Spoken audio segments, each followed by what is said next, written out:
Infocité, une émission politique sur Plus FM. Parce que parler politique, c'est aussi et surtout parler de la vie de la cité. Tous les mardis, jeudis et samedis à 11h15 en direct sur Plus FM, en partenariat avec Run City 97.4. Infocité pour parler politique autrement. Infocité avec Jean-Pascal Jeu. Et Jean-Pascal, fidèle au rendez-vous avec ses invités qu'il nous présente. Bonjour. Bonjour Bernard et bonjour à tous. Effectivement, on va se retrouver pour un nouveau numéro donc d'Infocité. Après le rendez-vous des municipales, eh bien, je propose aux auditeurs de Plus FM un autre rendez-vous, un nouveau rendez-vous cette fois avec un autre scrutin, puisque on va parler des élections européennes. Deux invités pour effectivement parler ce matin des élections municipales, des élections européennes, excusez du lapsus qui n'est pas révélateur. Yvette Duchman, candidate d'Europe Écologie Les Verts pour les élections européennes 2014. Bonjour Yvette Duchman. Et puis Jean-Alain Cadet, membre du Conseil politique régional d'Europe Écologie Les Verts et conseiller fédéral national pour la Réunion. Jean-Alain Cadet, bonjour. Bonjour. Alors, on va commencer avec vous, Yvette Duchman, puisque c'est vous qui êtes la candidate, tête de liste ultramarine, donc pour ces élections européennes. Ma première question, toute simple, toute bête, avant qu'on revienne, comme on revient traditionnellement avec nos invités sur l'actualité. D'abord, qu'est-ce qui vous a poussé à vouloir vous présenter aux élections européennes? L'instinct d'amour envers nos territoires, et puis aussi nous ressentons tous le besoin d'avoir non pas plus d'Europe, mais de mieux d'Europe. Et je crois que l'écologie politique est vraiment une très bonne voie pour parvenir à faire de l'Europe ce que nous voulons, c'est-à-dire non plus seulement l'Europe des nations, mais une Europe fédérale et qui applique le principe de subsidiarité, c'est-à-dire qui travaille avec ses régions. Nous voulons donc non seulement continuer à bénéficier et à partager avec l'Europe, mais aussi participer à l'Europe.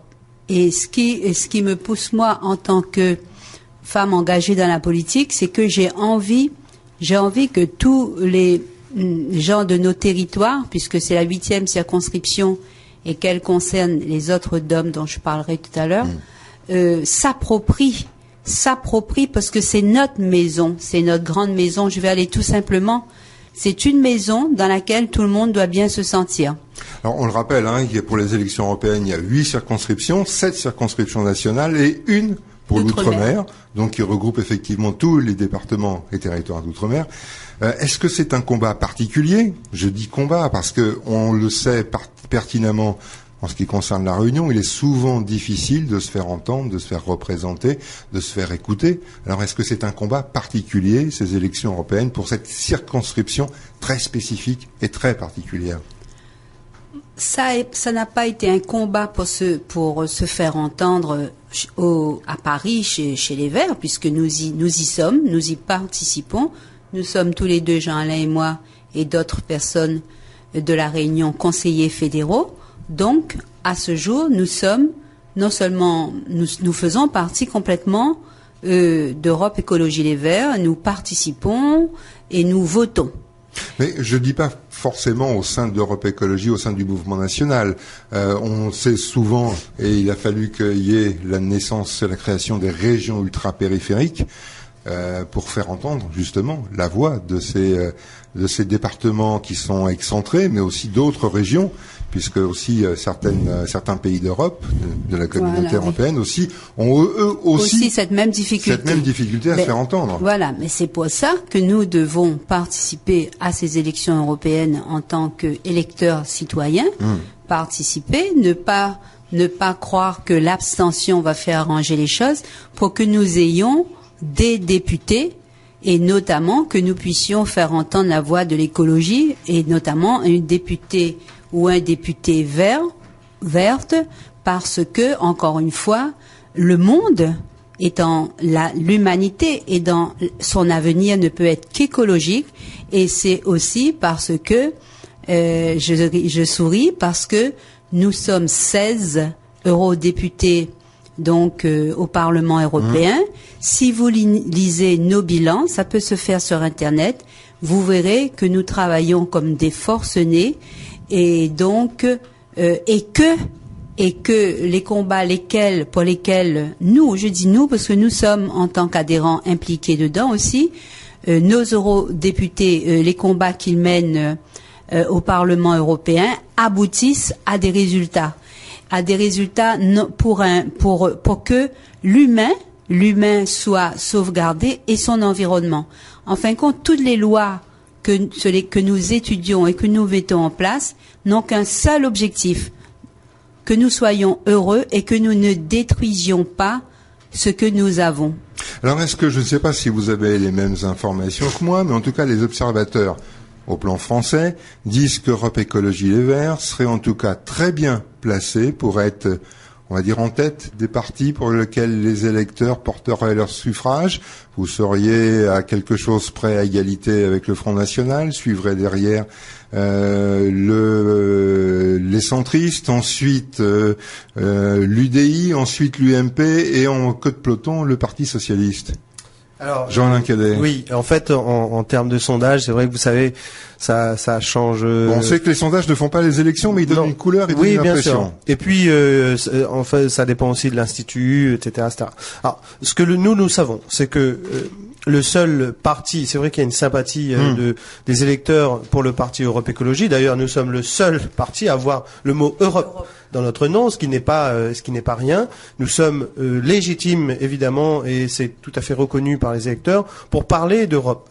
Et ce que disait tout à l'heure Yvette, c'est-à-dire que aujourd'hui, il s'agit de non pas de convaincre les électeurs que finalement ils ont l'impression, une partie, ceux qui ne vont pas voter, les abstentionnistes, parce que c'est vrai qu'on en parle aussi dans les sondages, que l'Europe est très loin, très éloignée, mais nous on veut justement leur dire que c'est une illusion. L'Europe est en plus dans nos territoires d'outre-mer, est vraiment au quotidien, parce que on pourra lors de cette campagne démontrer à toute la population que beaucoup de projets, beaucoup de bâtiments, beaucoup de constructions, tout au quotidien, il y a de l'Europe dedans. Il y a eu un financement européen. Et donc évidemment, il faut que l'on explique aux citoyens que cette Europe-là, c'est nous. C'est nous aussi l'Europe. Et donc, il faut que Nick comprend ça. Demain, quand les gens vont dire, bah non, l'Europe c'est loin. Non, c'est avec nous, c'est ici. Et pour répondre concrètement à votre question, ça nous fait plutôt plaisir d'avoir une sympathie dans les sondages, mais il faut que ça se traduise le jour de l'élection par un vote dans l'urne. Voilà. Il y a déjà eu en quelque sorte des prémices, parce qu'on a vu quand même au municipal des élus d'Europe Écologie Les Verts prendre des municipalités, des villes, et pas des villes de petite ou moyenne importance, des grandes villes. Oui. Donc 11% en tout au municipal. Comment ? 11% pourcentage. Ouais. Donc c'est quand même, vous partez confiant ? Il y a quand même un capital sympathique qui est en train de se construire. Tout à fait, mais vous savez, je crois que à chaque élection, tous les gens qui s'engagent, et chez Europe Écologie en particulier, nous le faisons avec conviction, non pas parce que l'enjeu, le poste nous intéresse, mais parce que le sujet et l'enjeu de, par exemple, quand on parle de transition écologique, quand on parle de la vie quotidienne des gens qu'il faut améliorer sur la santé, sur l'alimentation, etc., ce sont des vrais sujets qui nous passionnent, parce que nous pensons que ça peut apporter un plus réellement à la population. Donc c'est pour ça qu'il faut, peut-être faire d'abord de la pédagogie pour expliquer aux gens, et c'est l'objet de ce type d'émission, et nous en remercions d'ailleurs. Yvette Duchemin, justement, vous allez en quelque sorte être le lien entre ce territoire et l'Europe, le reste de l'Europe. Il y a une transition qui va se faire un tant soit peu naturellement, si je fais référence à une actualité très récente. Vous faites désormais partie de l'équipe de la majorité municipale de Gilbert Annette, à Saint-Denis. Vous êtes élu intracommunautaire à la CINOR, donc candidate, tête de liste ultramarine pour les européennes. Vous avez quoi ? Vous avez envie d'être le relais ? Vous avez envie de proposer des choses ? Comment ça va se nouer ? Comment ça va s'organiser ? Justement, ce lien entre la politique municipale, la politique intracommunautaire, la politique nationale, puisqu'effectivement nous sommes sur un territoire national, et puis finalement, votre représentation, si vous êtes élu à Strasbourg. Quoi qu'il en soit, que je demeure dans la municipalité ou pas, le lien devra automatiquement se faire. On ne peut pas se couper de nos territoires, parce que c'est nos territoires qui savent ce qu'ils veulent pour eux, ce qui est bon pour eux.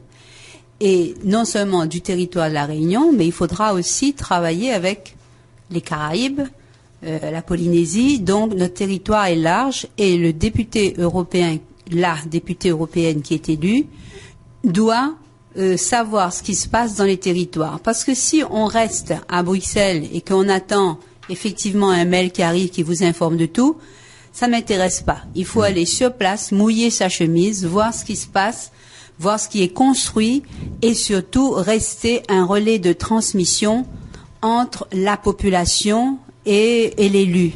Parce que aujourd'hui on dit que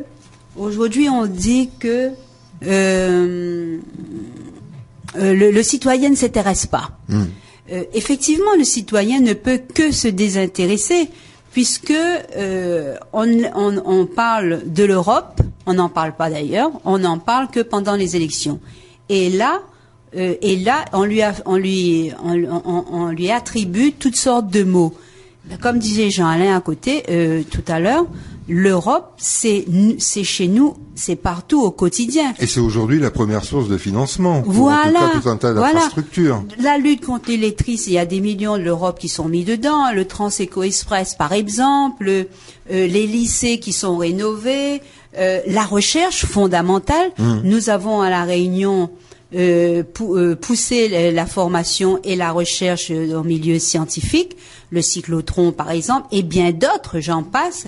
Et ben tout ça, il ne faut pas attendre que les échéances arrivent.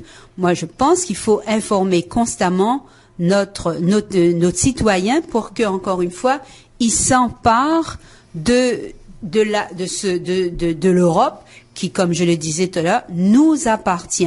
Donc, on a un devoir en tant qu'élu et la relation, mais bien sûr que les transitions et les travaux vont se faire entre l'élu, en tout cas, moi je prône cette façon de travailler qui ne peut être que collective. C'est pas en restant dans son coin, on est député européen, les autres c'est bon, on n'a pas besoin de connaître. Non, il faut absolument travailler en synergie avec les communes et aussi les acteurs de terrain qui sont nombreux à La Réunion et qui peuvent nous apporter vraiment, qui sont des experts de terrain. Et c'est souvent dont on a besoin pour vraiment comprendre la situation. Par exemple, si je parle de l'agriculture à La Réunion, c'est vrai qu'on a des rapports, on a la chambre, tout ça. Mais j'ai envie, moi, de savoir ce qui se passe chez l'agriculteur. En matière de recherche, on peut capitaliser véritablement, je dirais, le capital connaissance, le capital cognitif, qui est énorme, puisque vous savez que nous avons une large majorité de notre jeunesse qui a bac plus 5 et plus. On peut capitaliser ça, et là, l'Europe peut apporter des solutions pour que tout ce que nous avons déjà produit en intelligence commune soit utilisé, puisque nous avons du chômage à La Réunion, et l'Europe est une source aussi de création d'emplois. J'en parlerai tout à l'heure, par exemple, si on met en place une véritable pôle de transition énergétique à La Réunion, il y a énormément d'emplois qui peuvent être créés et notre capital cognitif utilisé. Voilà. Yvette Duchemin, avant qu'on fasse la pause dans quelques secondes, conseillère municipale, élue intracommunautaire, peut-être demain députée européenne, vous allez pouvoir mener à bien ces 3 mandats? Non, ou vous allez sûr, faire un choix? Non, je vais faire un choix, bien entendu. Je vais faire le choix, mais cependant, comme je le disais, c'est pas parce et puis c'est parce que il faut faire le choix de toute façon. On n'est pas des surhumains. Moi, je suis pas est-ce qu'on dit une surfemme? Non, on dit un surhomme, mais on dit pas une surfemme. On peut dire une surfemme. Bon, mais il faut faire un choix. Mais ce choix n'empêche pas du tout le travail collectif avec nos territoires. Les municipalités, les intercommunalités notamment. Bien sûr. Allez, on marque une première pause et puis on se retrouve avec vous pour la suite d'Infocité. À tout de suite. Info Cité, une émission politique sur Plus FM. Parce que parler politique, c'est aussi et surtout parler de la vie de la cité. Tous les mardis, jeudis et samedis à 11h15 en direct sur Plus FM, en partenariat avec Run City 97.4. Info Cité pour parler politique autrement. Info Cité avec Jean-Pascal Jeu. Jean-Pascal et la suite de cette émission avec ses invités. Voilà, donc ce matin avec nous, donc Yvette Duchemin, qui est candidate d'Europe Écologie Les Verts pour les élections européennes, donc candidate tête de liste ultramarine. Et puis nous avons également avec nous Jean-Alain Cadet, qui est membre du Conseil politique régional d'Europe Écologie Les Verts et conseiller fédéral national pour la Réunion. Yvette Duchemin, on va rentrer un petit peu dans le vif du sujet. Donc la campagne pour les européennes va se lancer dans quelque temps. Vous avez déjà prévu votre parcours, vous avez déjà réservé vos billets d'avion, parce que, comme on l'a dit tout à l'heure, 8 circonscriptions, 7 circonscriptions nationales, une pour l'outre-mer. Il va falloir que vous alliez vous balader, en clair. On ne va pas aller se balader, on va aller beaucoup travailler. Ce sont des voyages éclairs. Et donc, je laisse tout le soin de l'organisation à Jean-Alain Cadet, puisqu'il assume cette douloureuse tâche. D'être directeur de campagne ? Oui, effectivement. Alors, vous savez, d'abord, c'est un travail d'équipe.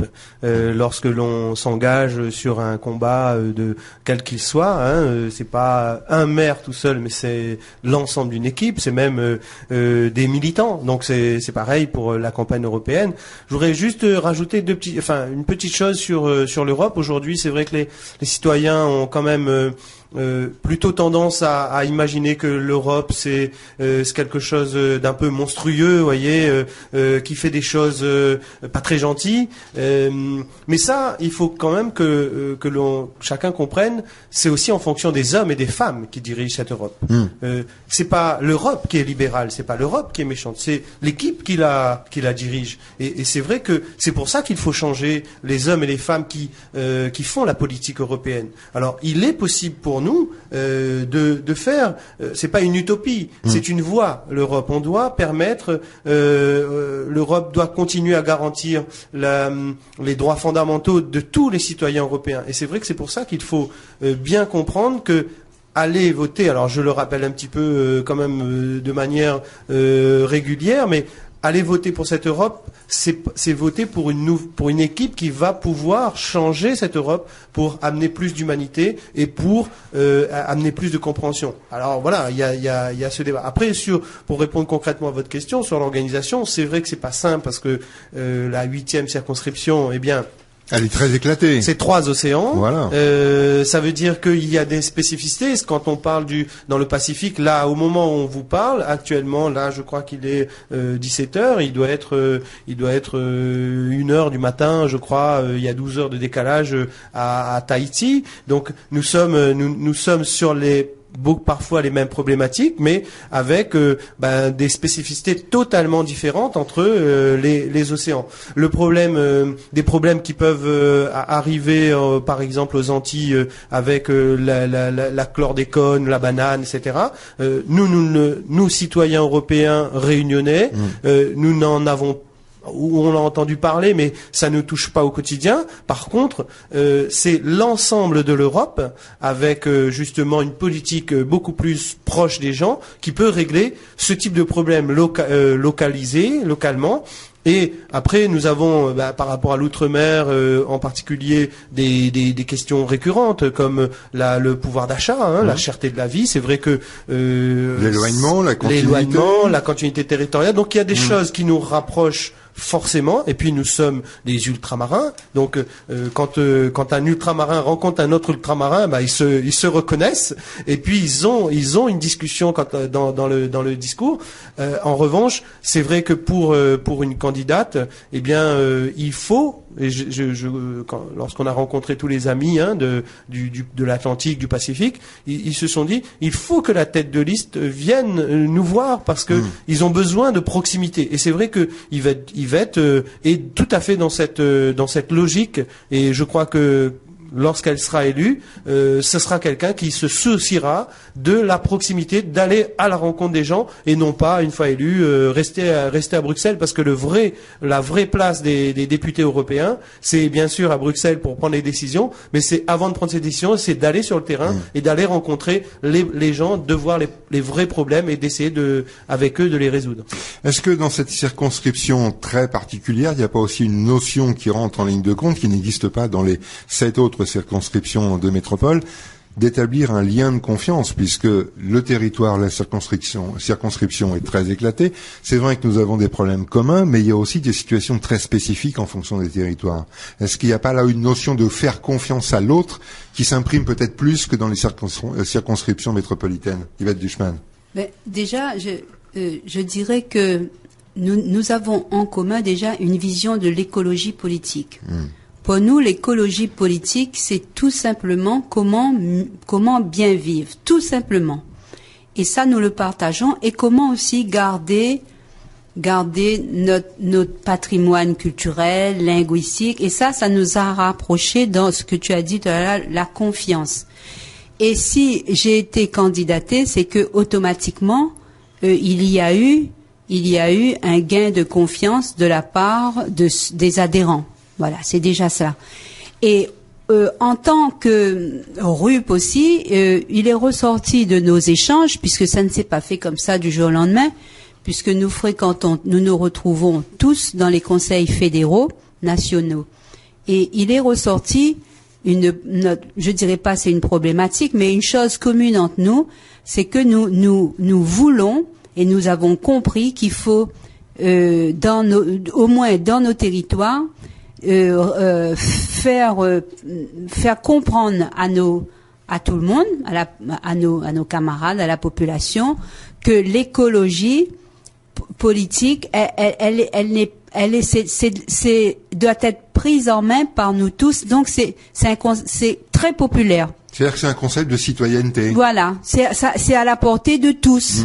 C'est comment tous les jours participer à sa journée, je dirais, de citoyen, et comment faire en sorte le choix qu'on fait, comment faire en sorte que ce que nous faisons n'est pas mauvais pour l'autre et en même temps ne tue pas les ressources de notre environnement. C'est tout simple, parce que longtemps on a cru que le parti écologiste c'était quelque chose de très scientifique, on pouvait pas y aller, parce que c'était un parti de spécialistes. Voilà, d'intellectuels, et ça nous a fait la faillite de l'écologie politique, parce que jusqu'à aujourd'hui les gens, on pourrait croire que comme l'Europe, on a accouché d'un nain.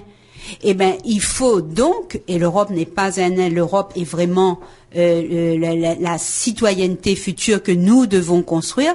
Et l'écologie, c'est pareil. L'écologie, c'est un concept populaire, c'est à la portée de tous, et tout le monde peut venir écouter et adhérer ou pas. Et c'est ça l'idée commune que nous avons ressentie et maintenant que nous partageons tous. Alors, cette tournée électorale que vous allez entreprendre dans quelque temps, puisque vous allez effectivement visiter les territoires, rencontrer effectivement les citoyens de ces territoires, les responsables aussi politiques de ces territoires, c'est aussi une manière de leur faire prendre conscience peut-être, ou est-ce qu'ils ont déjà conscience des spécificités. Par exemple, nous, on sait qu'on a un énorme enjeu et un rendez-vous qu'on doit absolument réussir, c'est le phénomène de la coopération régionale, travailler de concert avec des pays environnants.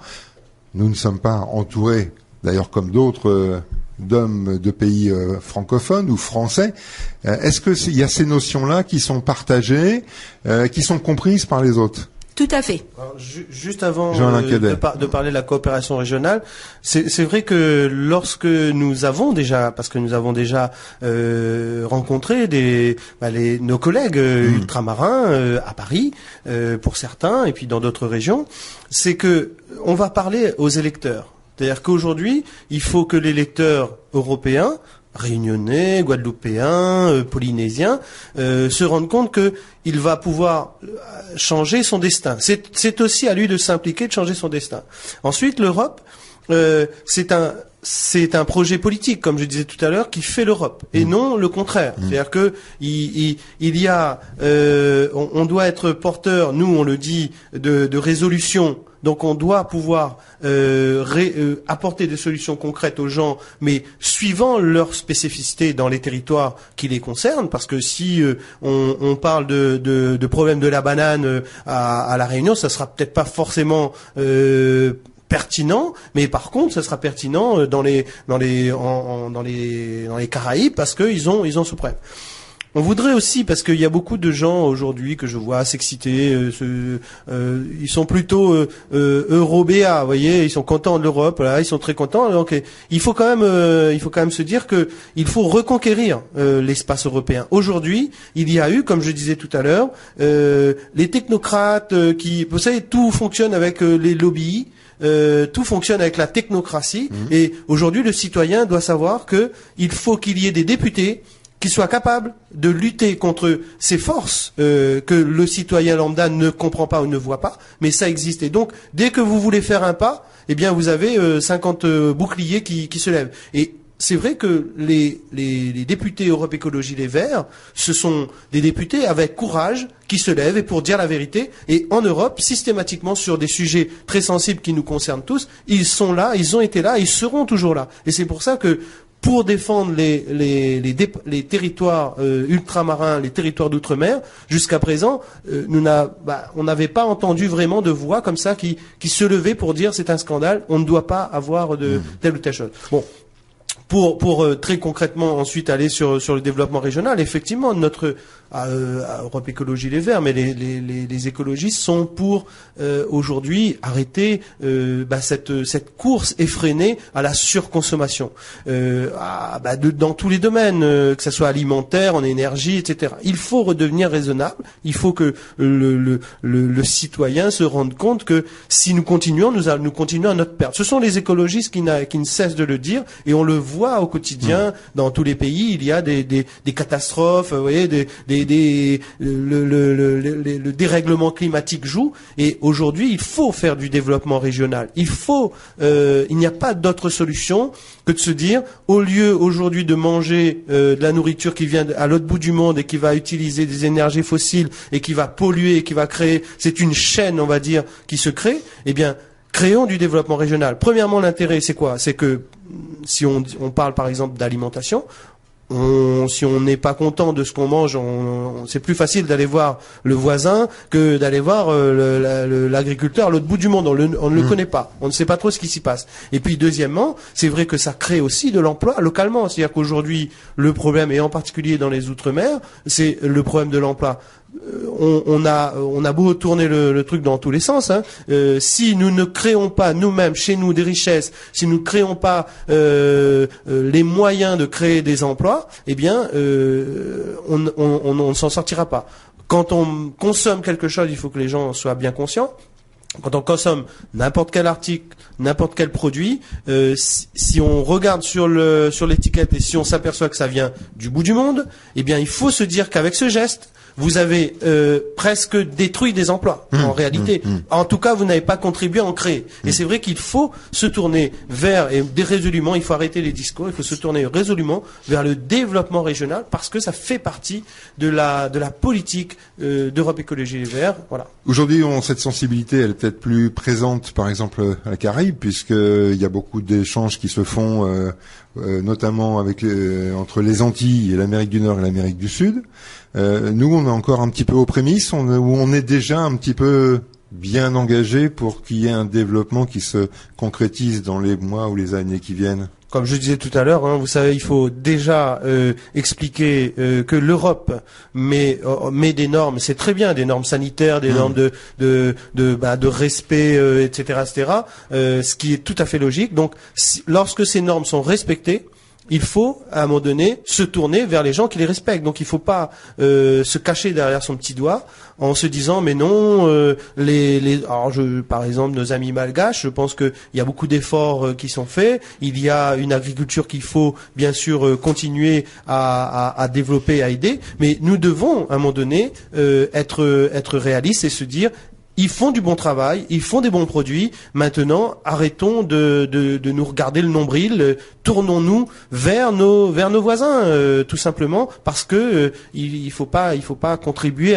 à dénigrer ce qui se passe dans ces pays. Je pense que c'est ça aussi c'est très écologique ça, de faire attention à son voisin, de faire attention à ce qu'on en fait. Et de l'aider à participer à un développement commun. Oui, parce que si nous il se développe, eh bien, ça crée de la richesse pour tous. Et ces pays de la zone, l'océan Indien, peut être une formidable zone économique, justement, d'échange, et à condition de mettre la volonté. Je pense que au départ, beaucoup d'acteurs ont peur. C'est plutôt de la peur. Ce qui est logique, voilà. On va nous manger ci, on va nous manger ça. Mais en réalité, il y a de la place pour tout le monde, je pense. On va marquer une pause et puis on revient ensemble pour la dernière ligne droite de l'émission Infocité. À tout de suite.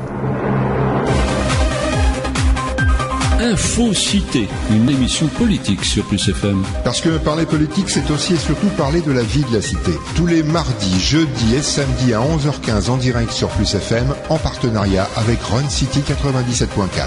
Infocité pour parler politique autrement. Infocité avec Jean-Pascal Jean. Et pour le dernier quart d'heure de cette émission, Jean-Pascal. Voilà, donc on revient avec nos invités pour parler, eh bien, on parle élection européenne. Alors, on va revenir, Yvette Duchman, avec vous, parce que Jean-Alain Cadet le disait, finalement, l'Europe, ce sont les citoyens qui font ou qui devraient faire l'Europe. Est-ce en ça qu'on peut cataloguer votre profession de foi, vos idées, en tout cas la politique d'Europe Écologie Les Verts pour les européennes de politique audacieuse? Absolument. Vous savez Et en quel sens? Dans le sens que nous, on ose dire, on ose dire ce qu'on pense. On est, vous le savez, plus ou moins subversif. On a depuis longtemps, on avait, par exemple, un débat que nous avons lancé et que pour lequel nous avons été les premiers, c'est le débat sur les langues minoritaires et régionales. Donc jusqu'à aujourd'hui, nous avons un député Alfonsi qui fait des conférences là-dessus. Nous avons été parmi les premiers, la parité, le mariage pour tous. Bon, pourquoi? Parce que, encore une fois, on a envie que le monde, on n'est pas des doux rêveurs, pas du tout, mais on a envie, et je crois que c'est une utopie qui est saine et sereine.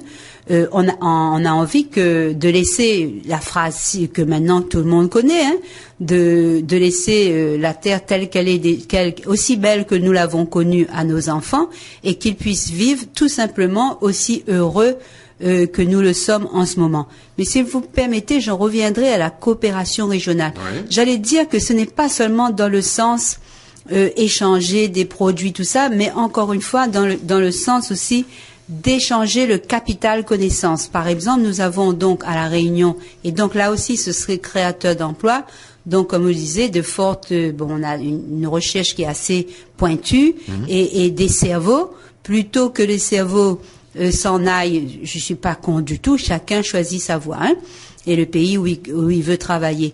Mais nous pourrions considérer que dans le cadre d'une coopération régionale sous-tendue par une volonté européenne, nous puissions aussi avoir des échanges, comme je le disais, en capital connaissance, en capital cognitif. Ce serait formidable. Et ce serait honorer l'adage que nous connaissons bien ici, un main il a vlotte. Et il y a ça. Et puis moi je repense toujours à la situation douloureuse de l'archipel des Comores, et vous savez, le phénomène d'immigration à Mayotte, et pourquoi pas donc développer aussi l'aide notamment, Mayotte est devenu RUP, c'est tant mieux, ils l'ont décidé, mais envers les Comores pour que ces fameux,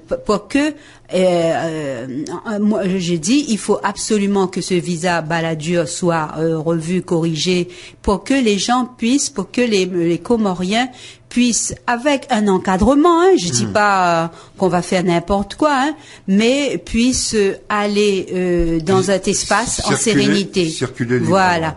Et aussi avec une volonté, et c'est pour ça, nous les écologistes, puisqu'on ne vise, on vise que que des lois, les députés, légifèrent. Je rappelle le travail d'un député.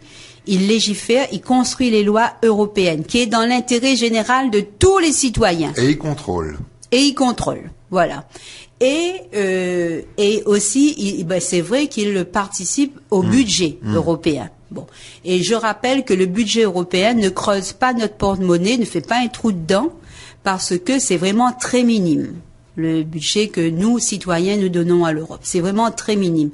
Donc, et je rappelle aussi que les députés européens qui ne sont pas des capitalistes ou des populistes cherchent des façons de faire, des nouvelles transactions. Par exemple, je parle des transactions financières qui rapportent de l'argent à l'Europe sans pour cela prélever sur les États membres. C'est super ça. C'est des solutions comme ça qu'on veut chercher. Taxer les banques, on veut lutter contre les paradis fiscaux, on lutte contre les gros lobbies qui, par exemple, nous obligent à manger de la malbouffe, des aliments remplis d'OGM, remplis de pesticides, tout ça. Ça, on ne veut pas. On veut vraiment une Europe qui protège les intérêts des citoyens. Donc, j'en reviens aux Comores. Par exemple, on peut imaginer aussi que l'espace européen se penche sur ce fait pour aller dans le sens de la solidarité et aider aussi nos amis, aussi bien mahorais que l'archipel des Comores. Voilà, ça c'était pour en revenir. Mais sinon, à ma profession de foi, moi je suis assez naturelle, c'est-à-dire que je n'aime pas porter des masques ni des manteaux, surtout pas de manteau. Et surtout pas de masque. Je dis manteau parce que quand tu vas faire frais là-bas. Ça a goûté, voilà.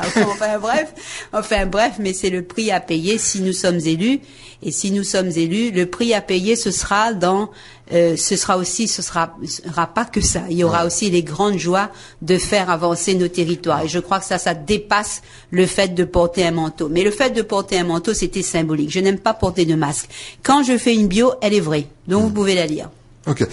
Ah ben je l'ai lu, hein. C'est pour ça que je vous pose. Et la cité. Et c'est pour ça que je veux revenir aussi sur un point, parce qu'il y a aussi un grand point d'interrogation, une grande crainte. C'est que, en tout cas, il y ait peut-être pas un stop définitif, mais en tout cas qu'il y ait une réduction des budgets européens en ce qui concerne un certain nombre d'équipements, et notamment aussi vers les RUP. C'est aussi un combat qu'il faut mener, parce que l'Europe, on sait pertinemment que les pays qui la composent sont déjà tous dans des restrictions budgétaires imposées justement par l'Europe, ce qui veut dire aussi que l'Europe va certainement freiner un certain nombre d'investissements. Est-ce qu'il y a par exemple quelques thèmes particuliers ou quelques secteurs prioritaires sur lesquels vous n'allez certainement pas lâcher? On a un secteur complètement prioritaire, c'est la transition énergétique.